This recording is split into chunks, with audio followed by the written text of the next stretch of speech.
যে মশাই, আপনি একটু সত্যি সত্যি বলুন তো, আপনার ছেলের মত ছিল কিনা এই বিয়েতে? মানে আপনি ওকে জিজ্ঞেস করেছিলেন বিয়ে করতে রাজি কিনা, না হলে পালালো কেন? দেখুন, বিয়েতে ছেলে মেয়ের মত নেওয়াটা এটা আপনাদের ফ্যাশন হতে পারে। আমার ছেলে অত লায়ক হয়ে যায়নি যে তার মত নিয়ে বিয়ে ঠিক করতে হবে। দেখেছো সবাই? শোনো, সবাই শোনো, গোড়াতেই তো গলত করে রেখেছে, গোল তো বাঁধবেই।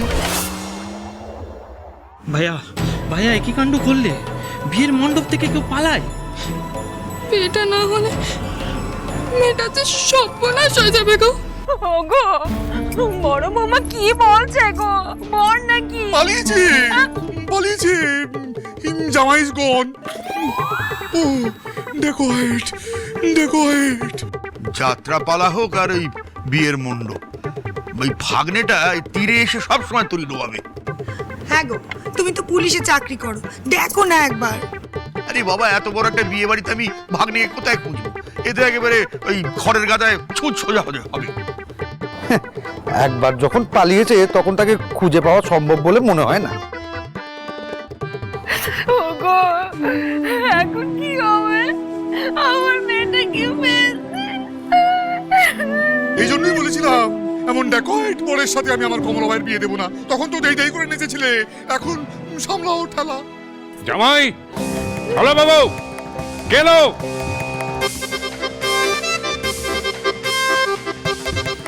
যে করেই হোক মানকে খুঁজে বার করো।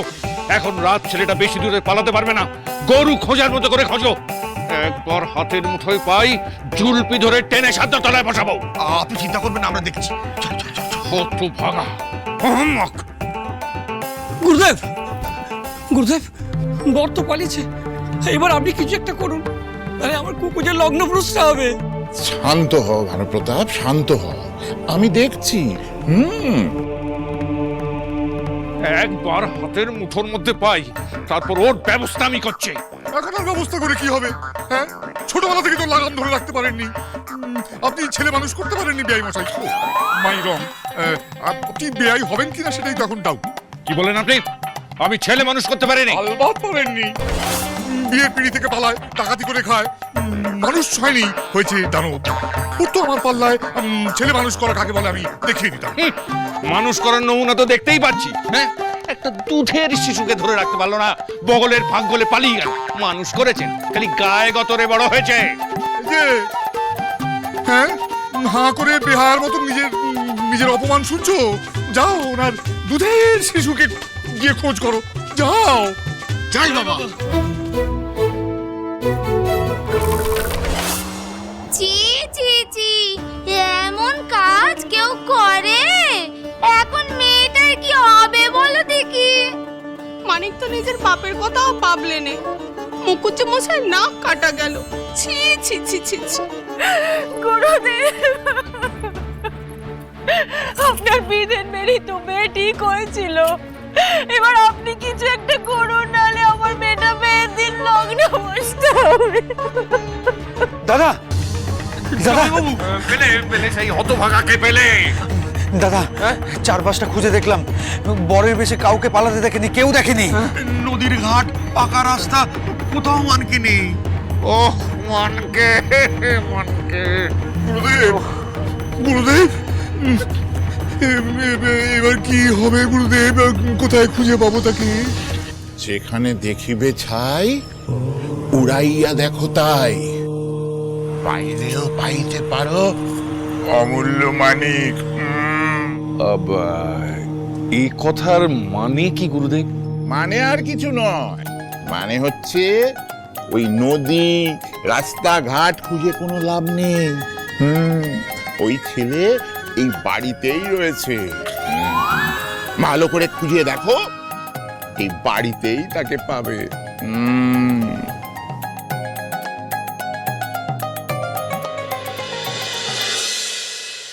সই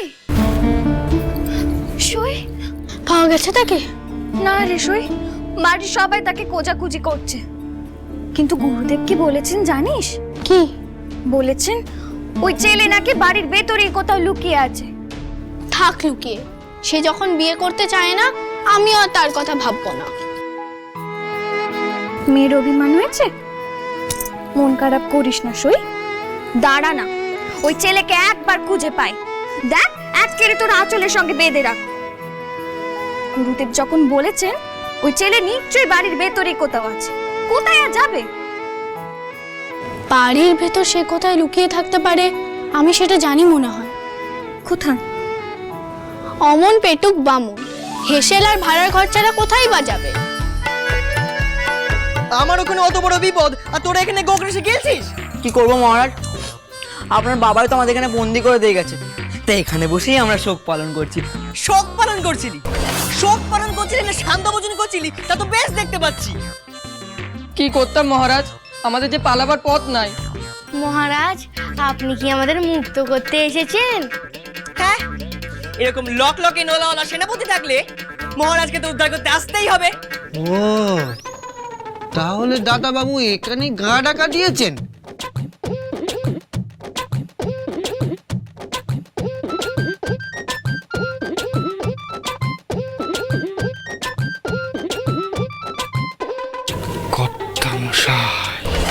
আমি ওদিকে খাবি খাচ্ছিলাম আর তোরা এখানে গোগ্রেসে মিশতে গেছিস।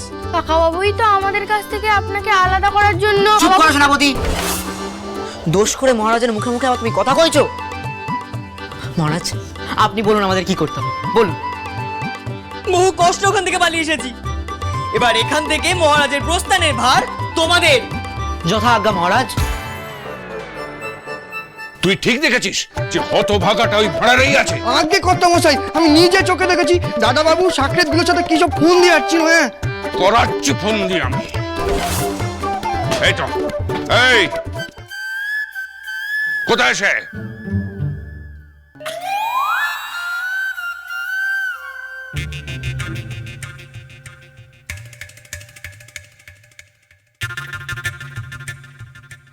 মহারাজের বিয়ে হয়ে গেল কাকা বাবু। এই মনকে কোথায়? বাসর ঘরেই হবে। কাকা বাবু, সেখানে যাওয়ার কি আমরা অনুমতি পাবো না? তুই আবার ওই সব ছাই পাশ গেলেছিস? মানকে কোথায়? কর্তা মশাই আমি নিজে চুপ কর। কি দেখতে কি দেখেছিস? কি হয়েছে কাকা বাবু? কি হয়েছে? ওই হতভাগা বিয়ের মণ্ডপ ছেড়ে পালিয়েছে। মহারাজ পালিয়ে গেলেন? কই আমাদের তো কিছু জানালেন না। কর্তা মশাই ওরা নিচে কথা বলছে, আমি নিজে চোখে দেখেছি দাদা বাবু এখানেই ছিল। ছিল তো গেল কোথায়? হ্যাঁ, ও কি ছেলে না কপ্পুর যে এই ছিল আর এই উবে গেল? ওহ, তোর কথা শুনে আমার এখানে আসাটাই ভুল হয়েছে। বিয়ের দিন আমার ছেলেটাকে পাওয়া যাচ্ছে না, আর বেটার ছেলে তুই সন্ধ্যেবেলায় গলা ভিজিয়ে চোখে সর্ষে ফুল দেখছিস। তো ছাড়া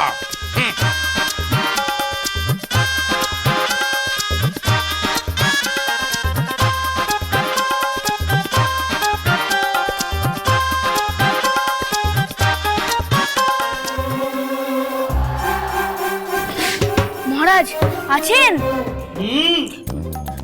মহারাজ রাস্তা ফাঁকা, যাত্রা শুরু করা যাক। হ্যাঁ, এবার তাড়াতাড়ি কর, আমার গরম লাগছে তো।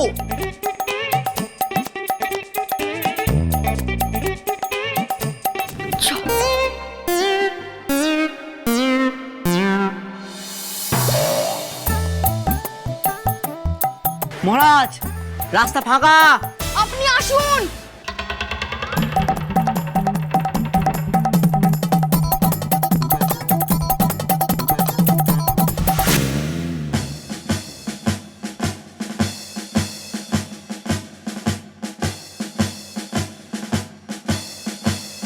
এই তো, কি হলো? পেলেন আপনার দুধের শিশুকে? ভাগ্নেটা যে কোথায় লুকোলো কে জানে। Mister Rohit Chowdhury, mister Rohit Chowdhury. জমিদার মশাই ম্যাজিস্ট্রেট সাহেব আপনাকে ডাকছে। তাই নাকি? চল চল চল চল। ম্যাজিস্ট্রেট সাহেব, ইয়ে স্যার। Any problem? না না স্যার, লিটিল নিশু তৈরি করেছি দুধের শিশু। ঠিক হয়ে যাবে ফিরে শুন। আপনারা প্লিজ খাবার গ্রহণ করুন। এই ভূপেন্দ্র, বাবা থাক থাক থাক, বলছি ওনাদের নিয়ে যাও, খাবার খাওয়াও। শ্রীমান পৃথ্বীরাজ